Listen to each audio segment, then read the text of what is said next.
Hello friends, welcome to my channel. Today in this video I am going to discuss Geoffrey Chaucer. I'll give introduction of Geoffrey Chaucer and then I'll discuss Prologue to Canterbury Tales, and also I'll discuss the character analysis. We'll discuss some important characters such as the knight, the parson, and the monk as well. So let's get started by introduction of Geoffrey Chaucer. Geoffrey Chaucer was born between 1340 to 43 in London, and it was in an era when expanding commerce was helping to bring about growth in villages and cities. Though his family was not belonged to a noble, but his parents were able to place him in a household of the wife of Prince Lionel. So here he served an attendant and later become a knight.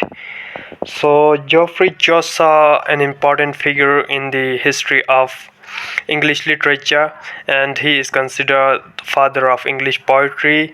And Geoffrey Chaucer made enormous mark on the language and literature of England.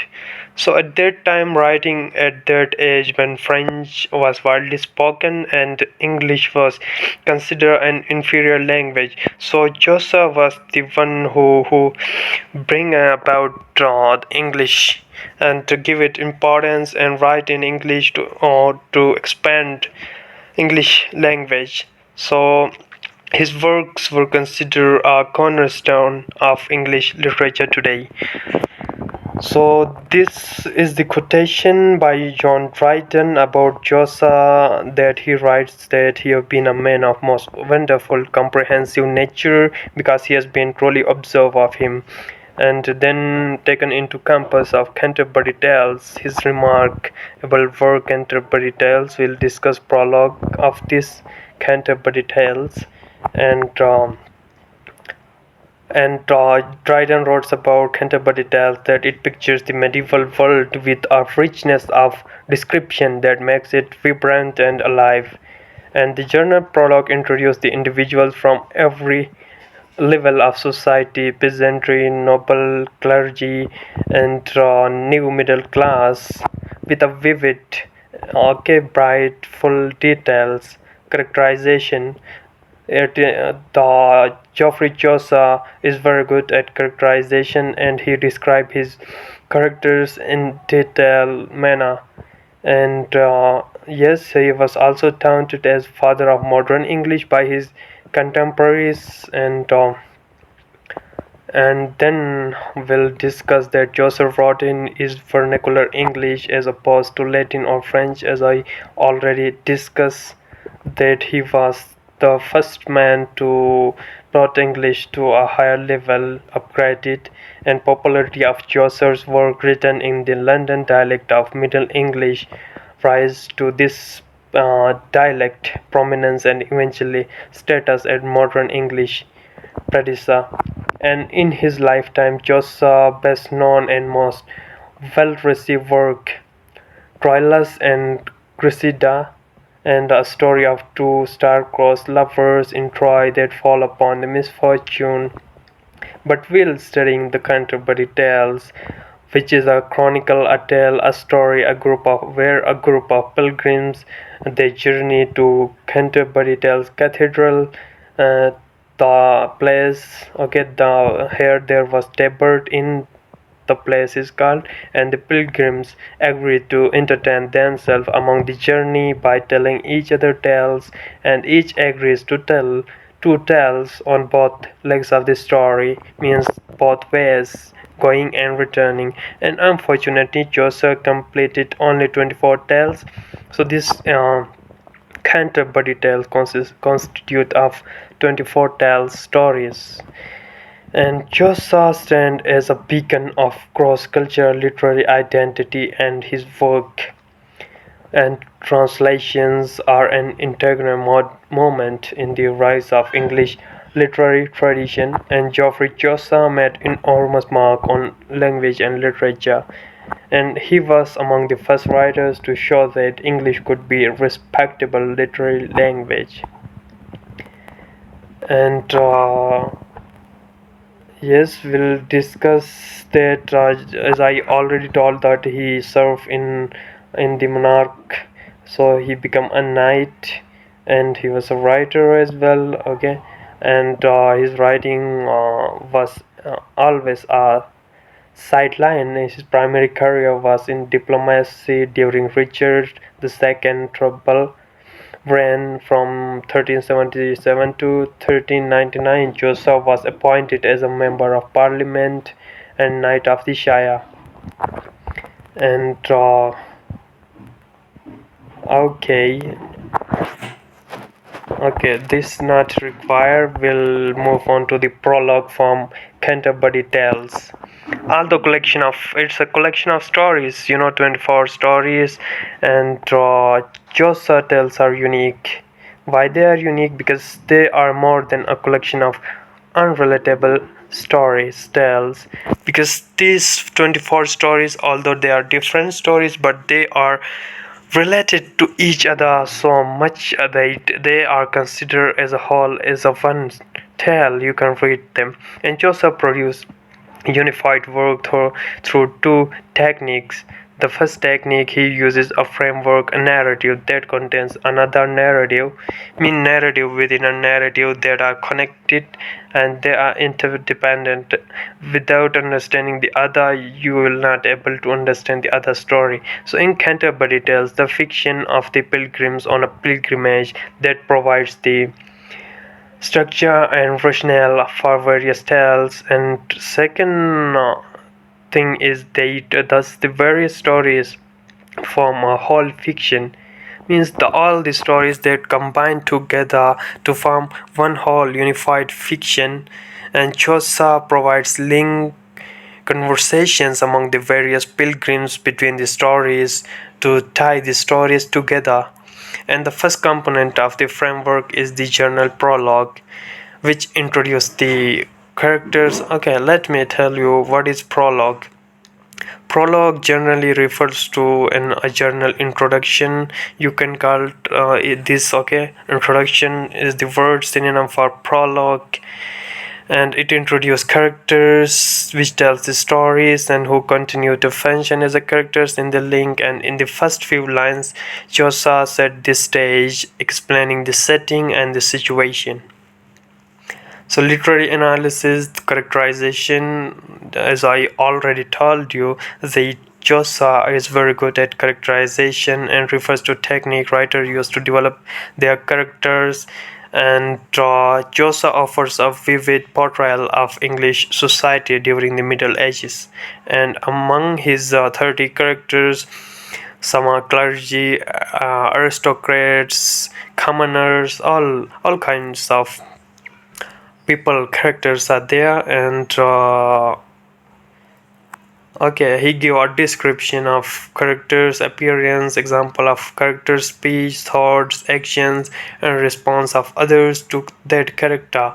And yes, we'll discuss some characters that Chaucer describe. Okay, and so this is the reading strategy. You use paraphrasing. It's in all text, so it's difficult to understand. So what you do, you paraphrase it to make it simple, although it's very complex daytime. And you are not supposed to read the whole text of Canterbury Tales, just prologue, introduction to prologue, and some important characters will occur. And the prologue to Canterbury Tales. So a group gathers at the Tebbutt Inn in Southwark, a town just south of London, to make a pilgrimage to shrine of St. Thomas a Becket at Canterbury. So at the suggestion of the innkeepers, the group decided to hold a storytelling. Okay, and as that's not required, so let's move on. Some tales are there. Wife of the past tale, clerk's tale. You're not supposed to read each and every tale in detail, okay? And some important points are there. Chaucer Canterbury tales provide a vivid description of life in the Middle Ages by picturing in detail characters from every level of medieval society. Chaucer moves beyond the traditional collection of unrelated tales by making Canterbury Tales a unified whole through the use of literary techniques such as framework of pilgrimage links and matching of the tales content to the personality of the pilgrims, and various types of tales such as medieval romance, fabula, exemplum, and all of these. And let's move on to Canterbury Tales Introduction to Prologue. So, after a description of shipwreck Chaucer, the narrator introduces each of the pilgrims one by one, and it's in the form of satire.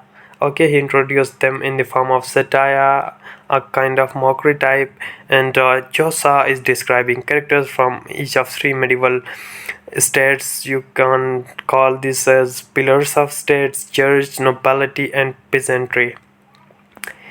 And yes, the frame story of Journal Prologue is the religious pilgrimage. You know, pilgrimage, sacred journey, religious journey, you can call.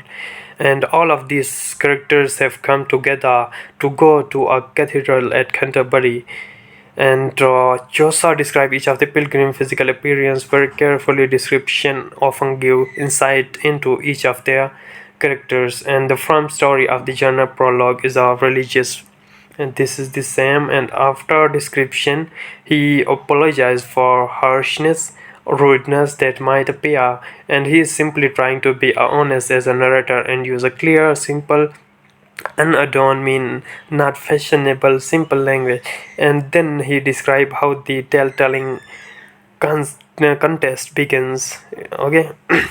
And the host at the table in was Harry Bailey, and he proposed that instead of marching toward Canterbury in a boring silence, the pilgrims tell each other amusing stories on their way there and back. And the host says that he will judge the tales, and everyone will have to pay for the winner's dinner upon their return. So it's quite exciting, you know. Storytelling, everyone enjoys them, and journey become exciting and pleasurable. And the pilgrims readily agree to this joyfully, and they draw straws and then tell the first tale. And the knight was the first to tell his tale, and we will discuss character analysis. We'll discuss some important characters. The knight. The first important character is the knight, and he was a nobleman who fights for the truth and for Christ rather than for his own glory or wealth. Or not, he did not fight for his own purpose. He fight for religion, for sacred things, and he traveled throughout many heathen lands. Heathen mean infidels land, you know. Victoria's got victory there, and the knight is one of the few characters whom Joseph praises wholeheartedly, and he is a genuine example of the highest order of chivalry. And chivalry, you know, medieval knightly system, nobleman, and Chaucer describe an ideal knight, a very perfect, gentle knight who consciously follows all of the social, moral, chivalric, and religious codes of conduct. Chaucer does not have any particular individual in mind but casts the knights as an idealistic representative of his profession. Although the institution of chivalry had become decadent, mean declined in the 14th century, and knight with gentlemanly qualities, yes, he have gentleman qualities, and he possesses all the traditional chivalric virtues of politeness in speech, consideration for others, righteousness, generosity, helpfulness, and loyalty. He also loves truth, honor, freedom, and courtesy. And moreover, he was worthy and kind, and then he isn't ostentatiously, mean not showy or boasting dressed. He wears simple dress, and he has come straight from an expedition wearing his armor, and Yes, this is description of his clothes, coarse sleeveless tunic out of the fustian. Fustian bears mean thick cottons, and so let's see how Chaucer describe his characters. Even minute things were discussed in detail. Vivid description is there, and yes, the knight religious devotion and his eagerness to go to a pilgrimage, and yes, his simple clothing, his participation in several battles and campaigns, and yes, that's all about the knight. Now let's discuss the monk.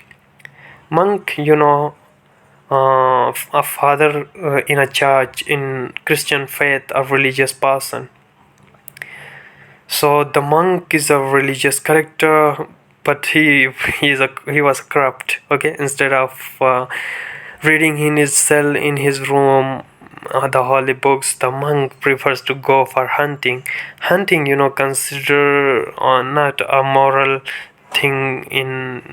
Okay, it's a bad thing, it's considered a bad thing, especially for a religious person who hunts and being unkind to animals.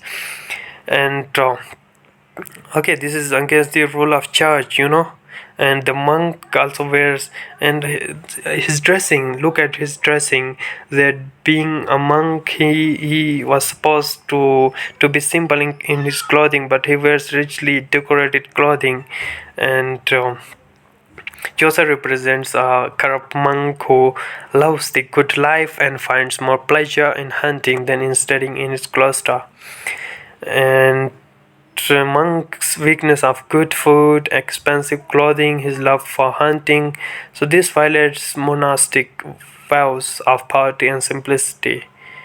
And he rides a sleek berry brown horse, okay, which again show his loftiness. And Chaucer ironically pronounced that monk is perfectly stable for the office of abbot. So he make a mockery or satire on him, okay, by stating this sentence. And let's move on. And okay, and Chaucer ironically agrees that the monk point of view and innocently asks why should the monk make himself made by poring over a book in a cloister? The monk pleasure in hunting is a fitting object of satire. And yes, the monk is worshipper of materialism. He become very materialistic, lofty, and luxurious in his way of living. And yes, his description, sleeve of his coat was trimmed with the finest grey fur in the length, and his foot is fastened under his chin with exquisite gold, and his boots are supple and expansive. His bald head and face shine radiantly. So description of his physical appearance is there, and he is healthy and well fed and loves to eat and a plum roasted swan. And Chaucer ironically concludes that the monk is certainly a fair prelate, mean a superior rank, fair prelate. Ironically tells that Chaucer, and his subtle satire. And let me tell you one thing, that the ranks and the degrees in the church according to their jobs. The top rank is that of bishop, and then priest, then monk, and then nuns. So now we'll move on to the prioress, who was a nun, and she was a woman who is the head of the house of orders of nun, prioress. Okay, and yes, her description, she seems to be dainty, well-bred, and Chaucer make fun of her by describing how she speaks French with a terrible accent and sings the liturgy. Liturgy are worship songs, straight through her nose. So Chaucer mock on French language as well. and the prioress should be devoted to Christ, and she is more concerned with the worldly matters. Her clothings are richly bedecked, and her coral rosary that says love conquers all serve as a decorative piece rather than a religious article. So yes, this there was criticism in the people, and the how they prefer beauty, the decorations are there, and Chaucer has painted an utterly charming and elegant portrayal of the prioress, and she is named Eglantine or Sweetbriar, and she was a broad-foreheaded, perfect nose, blurry grey eyes, thin and red lips, and her smile is simple and shy-like, and her appearance conforms to contemporary ideal of beauty. She only wears swears by Estilau, the church, and which is to say that she hardly swears at all. She sings the divine service very well and with a pleasant nasal intonation, and can speak French elegantly. And she is fond of animals and feeds her three dogs with a roasted meat and expensive fine bread. Chaucer criticized the prioress by praising her very faults. Look at this, his technique. He criticized her by praising her faults, and the prioress kindness to her pet dogs and seen as a weakness, and her charity should extend towards needy people rather than animals. And as a nun, she cannot strictly follow the rules of simplicity and poverty. She is seen in her love of chivalry, as she possesses a red coral rosary and elegantly called brooch with vague motto. And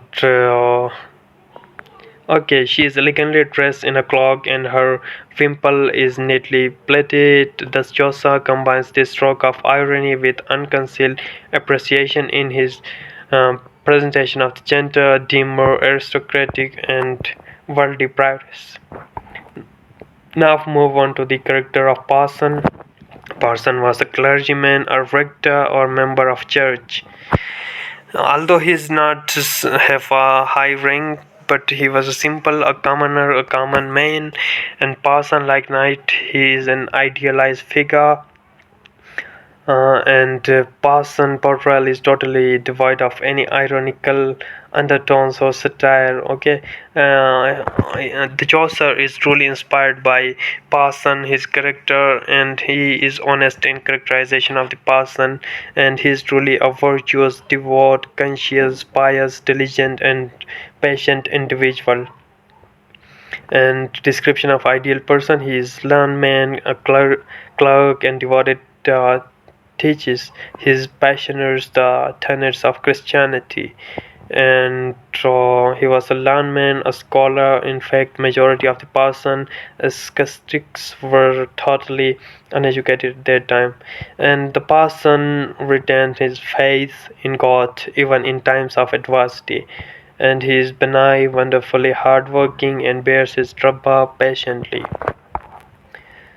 So Chaucer indirectly states that Parson possesses all the qualities to be a monk. Okay, we discussed the character of monk. He does not possess the qualities to be monk, but this Parson possesses all the qualities to be a monk, and still he is only a commoner, only a simple member of a church. So social. So in this way, mm, Chaucer highlights social and divine injustice of that society, and generous and give his sparse income to nearby parishioners. Okay, and then come Chaucer used biblical imagery of the shepherd tending to his flock of sheep to describe the parson activities. Indeed, the parson set a noble example before his flock or people as practices what he preaches. And unlike other mercenary priests, Chaucer Parson does not hire out his benefice, run off the church. This is St. Paul's Church, London, and pursuit of endowment by singing masses for the dead or And a parson is a holy, he's a virtuous, kind gentleman, and Chaucer asserts that he does not know, not to know a better priest than this Prioress, and who preached Christ's gospel but first follow it himself. And Parson is obviously meant to be ideal stereotype and reflection of what priesthood should be like. So that's all. I'll provide you note in the description of the video. Thank you very much.